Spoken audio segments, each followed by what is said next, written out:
दुःख बोलत राहिल्याने आपण त्याच फ्रिक्वेन्सीमध्ये राहतो आणि त्याच फ्रिक्वेन्सीमध्ये राहिल्याने लाईक्स अट्रॅक्ट. हो, मी लाईक्स अट्रॅक्ट असंच म्हणते, अपोजिट्स अट्रॅक्ट असं नाही म्हणते. लाईक्स अट्रॅक्ट या निसर्ग नियमानुसार आपल्या आयुष्यात या ना त्या मार्गाने दुःख अजून येत राहतं. हा ना सगळा ऊर्जेचा व्यवहार आहे. आपण ज्या फ्रिक्वेन्सीमध्ये आहोत त्या फ्रिक्वेन्सीमधली लोक, त्या भावनेमधली लोक ती भावना देण्या घेण्याचा व्यवहार करतात.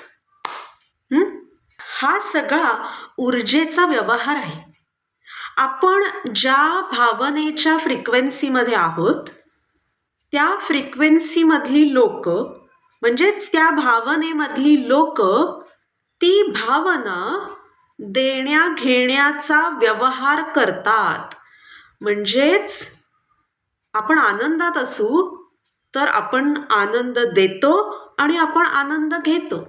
आपण कटकटीत असू तर आपण कटकट देतो आणि कटकट घेतो.